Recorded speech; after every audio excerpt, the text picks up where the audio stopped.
오늘 하나님께서 주시는 말씀은 로마서 말씀입니다. 로마서 12장 1절에서 8절까지 말씀을 함께 보도록 하겠습니다. 그러므로 형제들아, 내가 하나님의 모든 자비하심으로 너희를 권하노니 너희 몸을 하나님의 기뻐하시는 거룩한 산 제물로 드리라. 이는 너희가 드릴 영적 예배니라. 너희는 이 세대를 본받지 말고 오직 마음을 새롭게 함으로 변화를 받아 하나님의 선하시고 기뻐하시고 온전하신 뜻이 무엇인지 분별하도록 하라. 내게 주신 은혜로 말미암아 너희 각 사람에게 말하노니 마땅히 생각할 그 이상의 생각을 품지 말고 오직 하나님께서 각 사람에게 나누어 주신 믿음의 분량대로 지혜롭게 생각하라. 우리가 한 몸에 많은 지체를 가졌으나 모든 지체가 같은 기능을 가진 것이 아니니 이와 같이 우리 많은 사람이 그리스도 안에서 한 몸이 되어 서로 지체가 되었느니라. 우리에게 주신 은혜로 받은 은사가 각각 다르니 혹 예언이면 믿음의 분수대로, 혹 섬기는 일이면 섬기는 일로, 혹 가르치는 자면 가르치는 일로, 혹 위로하는 자면 위로하는 일로, 구제하는 자는 성실함으로, 다스리는 자는 부지런함으로, 긍휼을 베푸는 자는 즐거움으로 할 것이니라. 아멘. 올바른 믿음을 가진 사람의 모습, 올바른 믿음을 가진 사람의 모습이란 제목으로 주의 말씀 증거하도록 하겠습니다.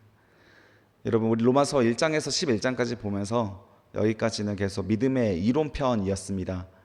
그리고 12장부터 우리 마지막 장까지가 믿음의 실전편으로 구별을 할 수가 있어요. 그전에는 어떤 원리로 우리가 구원을 받았는가, 하나님의 은혜가 무엇이고 믿음이 무엇인지, 또 그리고 행위와 버려야 할 육신의 소욕이 무엇인지를 공부를 했다면, 이제는 그 믿음을 가진 자는 앞으로 어떻게 살아가게 될 것인가를 배우게 되는 것이 12장부터의 말씀입니다. 믿음의 실천편, 우리 한번 1절부터 들어가 보겠습니다. 그러므로 형제들아, 내가 하나님의 모든 자비하심으로 너희를 권하노니 너희 몸을 하나님이 기뻐하시는 거룩한 산 제물로 드리라. 이는 너희가 드릴 영적 예배니라. 정말 많이 들어왔던 말씀 아닙니까? 여러분, 우리가 교회 생활을 10년 이상 하였던 분들은 이 말씀이 귀에 딱지가 듣도록 많이 들어왔던 성경 본문일 것입니다. 하나님의 모든 자비하심으로 너희를 권하노니, 우리가 믿음을 가진 자는 어떻게 살아야 합니까? 첫 번째, 너희 몸을 하나님이 기뻐하시는 거룩한 산 제물로 드리라 라고 하는 거예요. 바울의 권면은 우리가 어떤 예배를 드려야 하는지에 대해서 권면을 한다라는 거예요. 근데 이 바울이 이 권면을 시작하기에 앞서 하나님의 모든 자비하심이라는 단어를 사용합니다. 이 자비하심의 원어는 불쌍히 여기심이라는 뜻이에요. 하나님께서 우리를 불쌍히 여기시는 그 마음으로 너희에게 권할 텐데, 그 권함의 첫 번째가 무엇이냐면 우리의 몸에 관한 것이었다라는 거예요. 우리의 몸, 우리가 살아가는 이 땅에서 이 육신을 가진 우리의 몸을 가지고 하나님 앞에 어떻게 예배를 올려야 하는가에 대한 부분들이 이 바울이 우리에게 권면하는 내용이었습니다. 첫 번째가 하나님의 기뻐하시는 거룩한 산 제물로 드려라. 자, 그래서 기뻐하시는 제사, 기뻐하시는 예배로 오늘 우리가 해석을 할 수 있겠죠. 여기서 말하는 제사는 당시에는 구약에서는 한 희생 제물을 바치는 일이었습니다. 양이든 소나 염소를 바치는 것이었죠. 그래서 실제로 우리 육신을 대신한 희생 제물을 찾았었습니다. 오늘날에 신약에 와서 예배를 드리는 그 예배의 정신도 똑같이 우리의 육신을 바치는 거예요. 대신 희생 제사는 예수 그리스도께서 십자가에서 한번 치르셨기 때문에 이제는 육신을 또는 희생 제물을 바칠 필요는 없습니다. 그러나 예배 드리는 우리의 자세는 우리의 육신을 바치는 그런 태도로서 예배를 드리는 것이 맞다라는 거예요. 죄의 종이었던 우리가 예수 그리스도로 깨끗이 씻음을 받지 않았습니까? 그 씻음을 받은 그 우리의 새로운 생명을 주님 앞에 거룩함으로 나아가는 것이 바로 예배입니다. 다시 한번, 예배가 무엇이라고요? 우리의 죄되었던 몸, 그런 것들을 깨끗하게 씻고 이제는 희생 제사 제물이 되었던 예수 그리스도를 의지함으로 우리의 육신을 드리기 위해서 나아가는 것이 거룩한 산 제사라는 거예요. 따라서 이 육신을 드렸기 때문에 여러분, 그 예배는 어떤 예배가 되겠습니까? 헌신이 드리는 거예요. 드릴 헌, 몸신이죠. 몸을 드리는 것이 헌신입니다. 주님께 예배하고 바로 집으로 돌아가고, 물론 예배 자체가 우리께 하나님께 예배 드리는, 몸으로 예배 드리는 헌신이 될 수도 있지만, 교회라고 하는 곳에서는 우리의 당연한 섬김이 있습니다. 그래서 썬데이 크리스찬들이 있죠. 교회 왔다가 그냥 돌아가고, 그리고 주일에는, 평일에는 그냥 평소에 똑같이 살아가고, 주일날 예배만 드리는 사람들, 그런 사람들은 사실 예배를 드렸다라고 말하기 어려워요. 신약의 개념에 하나님께 드리는 예배에 속하지 않습니다. 반드시 헌신과 섬김이 있어야 되는 것이요.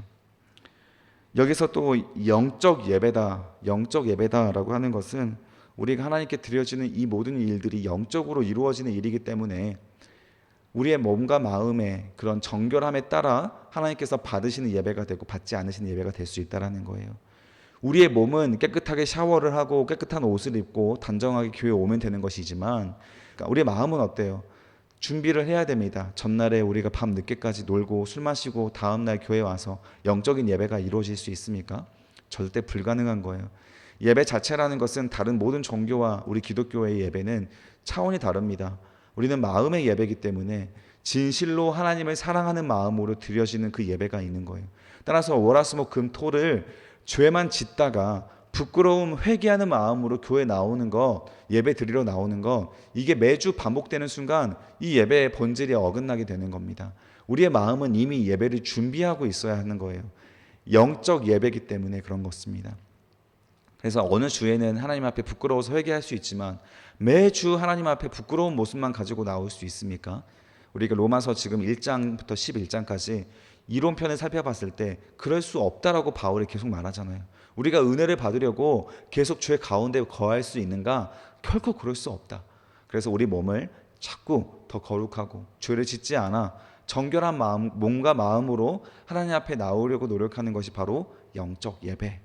그래서 1절을 다시 한번 정리한다면 우리의 몸을 드립니다. 몸을 먼저 거룩한 산 제물로 드려라. 여기는 헌신을 말하는 거예요.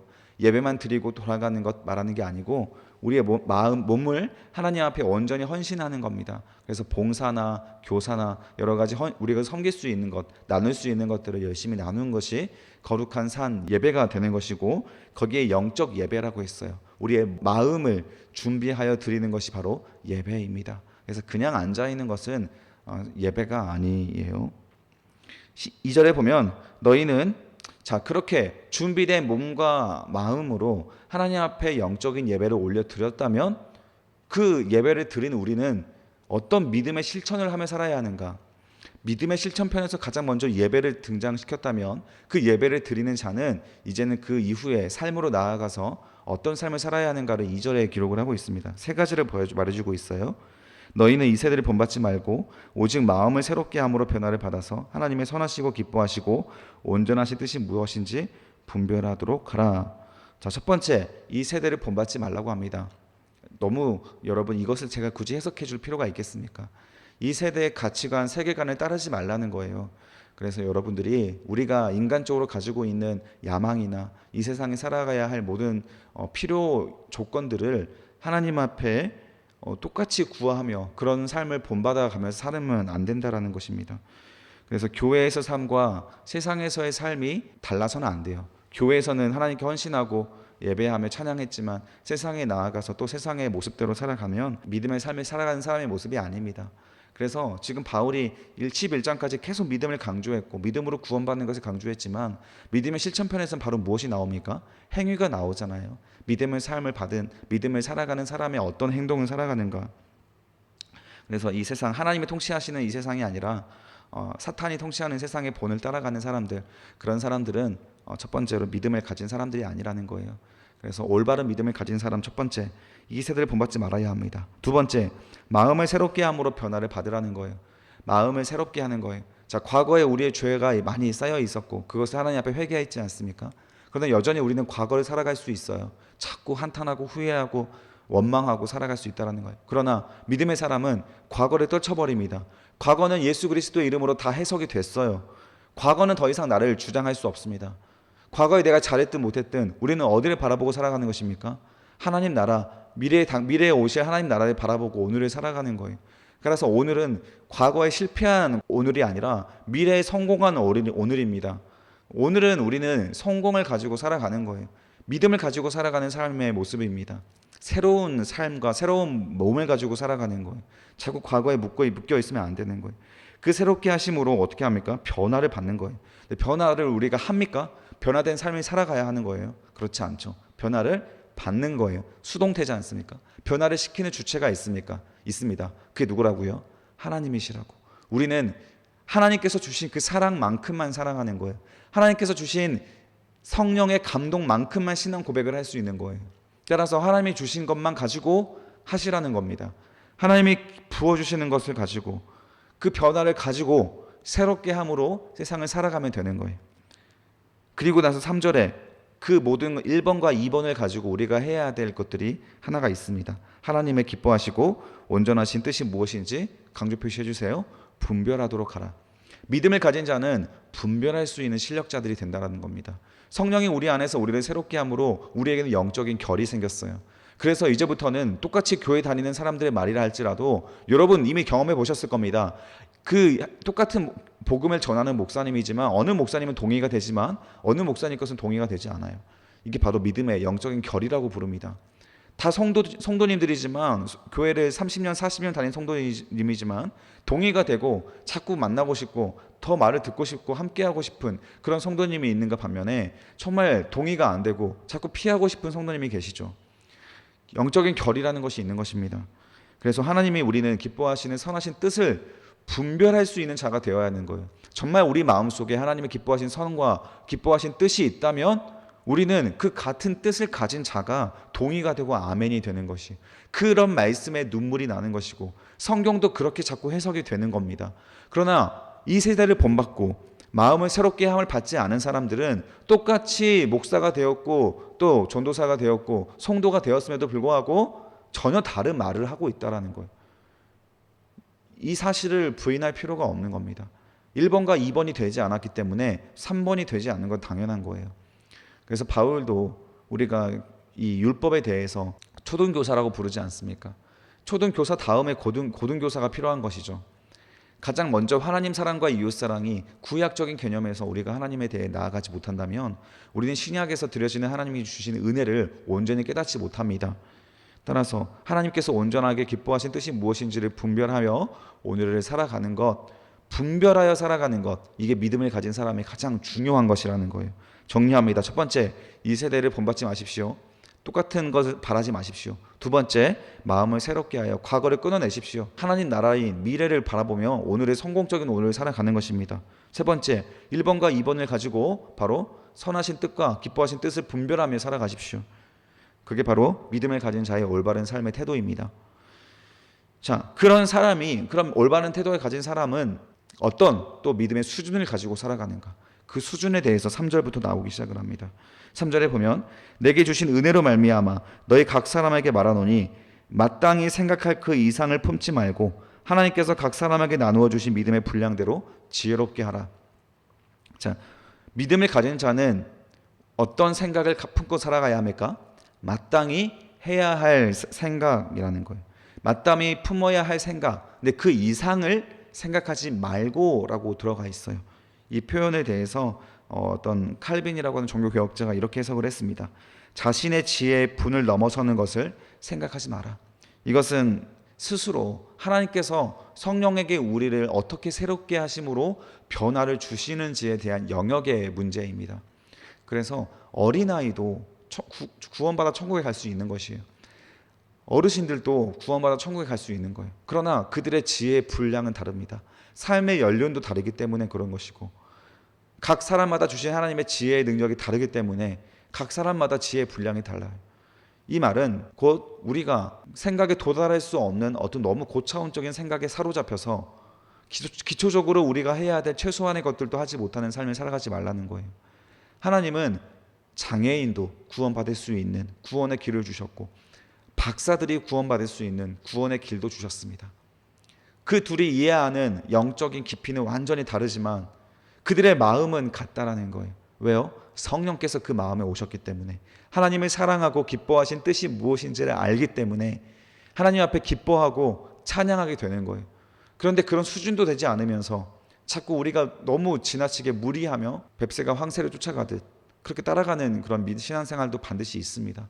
그러다 보면 나는 아직 그런 믿음의 수준이 안 됐는데 그렇게 살아가다 보면 당연히 지치죠. 그래서 성령이 주시는 것 가지고만 하시면 됩니다. 하나님이 허락하신 믿음의 분량대로 믿음의 수준대로 나는 이만큼만 수준 허락을 했구나. 그만큼만 하십시오. 무리하지 마시고 마음도 없는데 봉사 자리 들어가 보세요. 여러분 그 봉사 때문에 오히려 내가 실족하게 되고 그런 실족한 나 때문에 다른 사람들이 시험 들어요. 하나님이 주시지 않았는데 자꾸 하려고 하는 것 때문에 지치는 거예요. 그래서 교회는 봉사직이 교회에게 필수로 작동하지 않습니다. 없으면 없는 대로 그냥 하는 거예요. 믿음의 수준을 이해하십시오. 자꾸 우리 청년들 중에서도 믿음의 수준이 안 되는데 너무 많은 것을 맡은 사람도 있어요. 그런 분들은 안 하는 게 낫습니다. 내려놔야 되는 게 맞아요.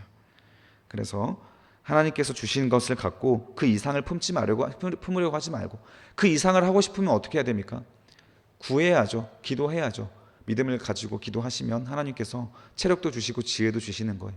성령의 충만함을 주시는 거예요. 그러면 그 일을 감당할 수 있는 실력을 허락하시겠죠.